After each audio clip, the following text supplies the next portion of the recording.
Saya waktu masih kuliah teman-teman sekalian, saya pernah begitu masuk tingkat satu kuliah di kuliah dakwah di Madinah pada tahun 1994 waktu itu, saya mulai masuk tingkat satu kuliah, saya duduk di kursi paling belakang di kelas.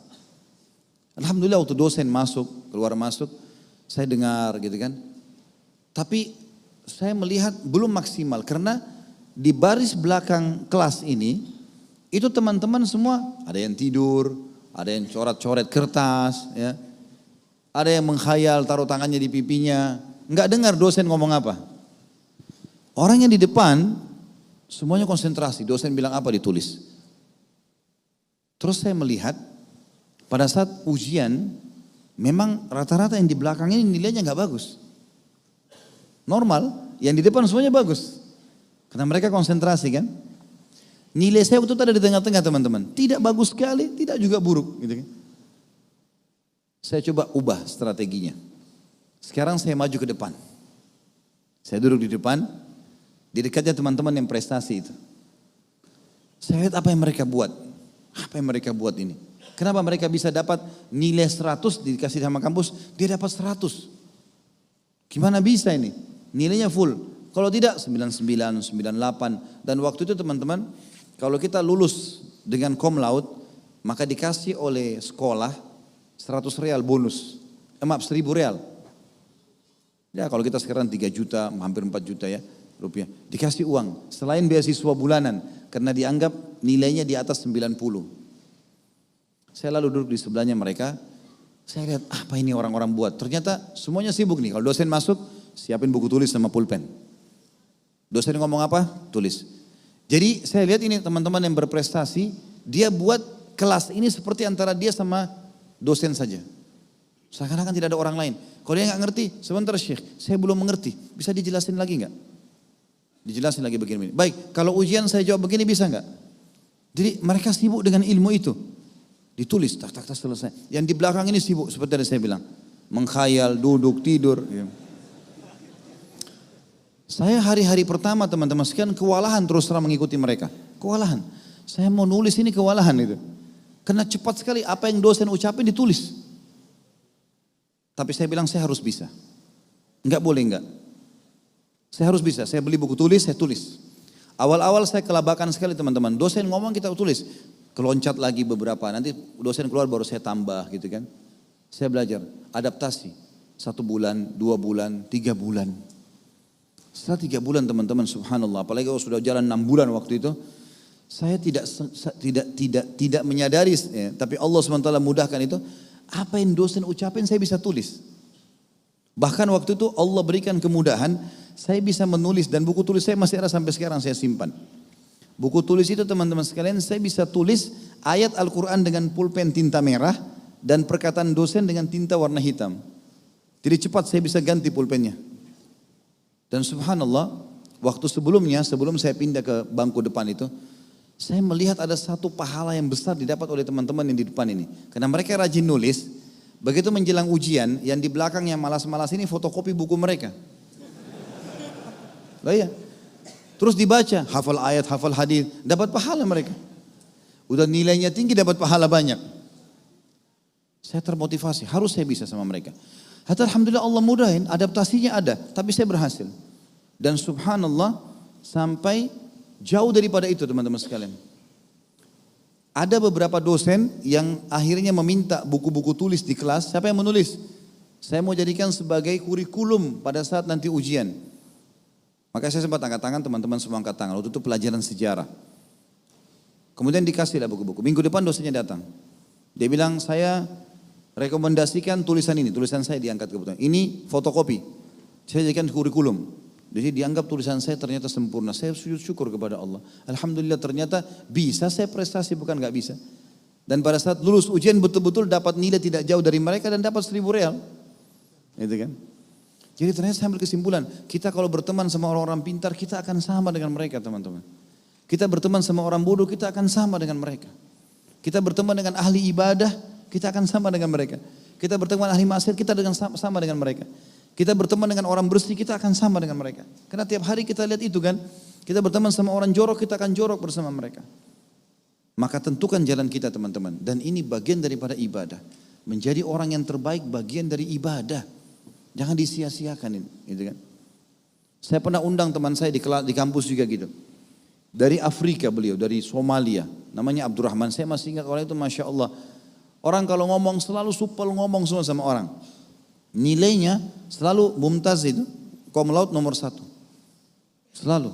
Nilainya kalau 100, 100, 99, 100, nilainya bagus. Waktu dulu saya pernah pertama adaptasi, karena dia di sebelah saya lihat dia di kelas, apapun dosen yang ucapin, dia langsung tulis. Dan dia seperti dia sama dosen saja. Sementara saya belum ngerti, dia ulangi lagi, dia coba, seperti itulah. Yang terakhir teman-teman sekalian, saya pernah undang dia, karena kami di kampus Madinah itu, fakultas kami dengan asrama satu tempat, satu camp gitu ya. Jadi satu kamar di building-building itu kita ditaruh 3 orang dan dari beda-beda negara supaya menggunakan bahasa Arab terus. Saya panggil dia Abdurrahman ini. Abdurrahman, habis pulang sekolah, bisa nggak main ke tempat saya? Habis asar di kamar saya siapin makanan khusus. Kita ngobrol-ngobrol. Ya baiklah. Waktu dia mau datang teman-teman, saya sudah persiapkan diri. Saya siapkan buku tulis, saya siapkan pulpen. Saya pikir ini orang karena dia mumtaz nomor 1, orangnya nilainya bagus nomor 1. Pasti dia kalau ngomong ini semuanya ilmiah gitu kan. Saya mesti tulis nih. Dia datang, saya siapin teh, ngobrol-ngobrol sama saya. Subhanallah 2 jam dulu sama saya habis asar sampai maghrib. Ngomongnya semua berputar di masalah pernikahan. Kalau itu kita masih bujang. Nanti kalau selesai saya mau menikah begini, saya begini. Memang menyebutkan ada hadis Rasulullah begini. Tapi gak ada penyebutan tentang materi di kelas gitu. Saya dari tadi tunggu ini. Dosen ini kalau saya mau dapat nilai bagus saya lakukan begini. Gitu kan. Ini gak sama sekali. Saya penasaran. Saya coba ulangi lagi undang dia. 3 hari 4 hari kemudian. Sama aja terjadi. Ternyata kota kuncinya dia di kelas rajin sekali. Dia suka tulis nanti di rumah. Di kamar dia baca sebentar sudah selesai. Jadi dia sudah hayati ilmu itu. Pada saat dia pulang teman-teman sekalian. Ternyata alhamdulillah. Waktu ujian bukunya di fotokopi sana sini. Dia sampai tidak sempat baca tetap nilainya bagus. Gitu kan. Saya waktu pulang ke Indonesia tahun 98, kemudian saya tahun 99 mulai masuk S2. Saya coba bilang, kalau saya cukup dengan S1 saya ngajar, bagus. Alhamdulillah sudah ada ijazah. Tapi kenapa saya nggak lanjutkan S2? Coba saya cari kampus di mana nih? Waktu itu di Makassar. Dapat kampus, alhamdulillah. 98 selesai, saya pulang Oktober. Bulan Februari tahun 99 saya sudah dapat masuk. Dan 2001 alhamdulillah, sudah sampai 2 tahun sudah selesai. Saya coba masuk dan di kelas pun begitu. Saya lihat teman-teman yang prestasi saya kumpul sama-sama, yang tidak saya nggak bergaul nih. Gitu kan. Begitu seterusnya dalam pendidikan, saya bilang saya harus kejar yang terbaik. Di mana lagi S3 nih? Daftar lagi. Coba. Memang betul butuh upaya waktu, tapi alhamdulillah kita kejar prestasi. Dari jelang-jelang selang itu saya coba mengajar di kampus. Di kampus pun saya coba menggunakan metode yang sama teman-teman. Di Makassar waktu saya mengajar di kampus, kami sama-sama dosen semua banyak, ada mungkin 20-30 dosen. Saya berpikir waktu itu rektornya orang asing, orang Syria, ditunjuk oleh Imarat Arab waktu itu. Kemudian saya berpikir, kok bisa orang ini jadi rektor? Apa prestasinya? Oh karena dia orang asing, baik. Yang bisa orang Indonesia mana? Wakilnya rektor. Apa sih jenjangnya supaya sampai wakil rektor? Saya susun itu. Oh ternyata kalau dianggap dia bisa memberikan ide-ide yang brilian, yang bagus buat kampus, mungkin diangkat jadi wakil rektor. Saya kasih ide-ide saya. Ide 1, 2, 3, 4, 5. Diterima sama pemilik kampus, akhirnya saya diangkat jadi wakil rektor. Oh ternyata bisa ya, bukan gak bisa. Asal kita mau saja teman-teman sekalian dan berusaha. Kalau kita sudah melangkah, minimal kita sudah mendekati, kan gitu. Saya coba lihat ayah saya belajar dari beliau. Semoga Allah jaga, masih hidup sekarang Masya Allah di Makassar.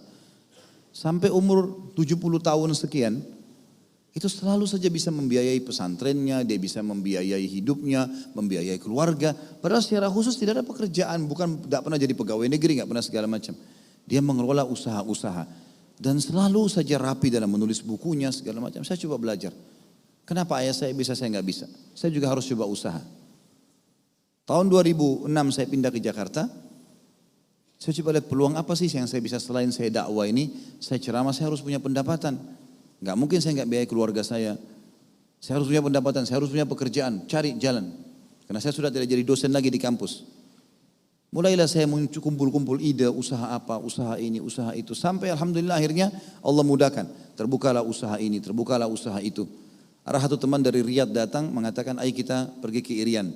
Coba kita sampaikan dakwah di sana. Baiklah, dia kirim saya. Terus dia mengatakan, Khalid, coba ini ada uang, gunakan untuk gaharu. Ya, saya nggak ngerti gaharu itu gimana cara dagangnya.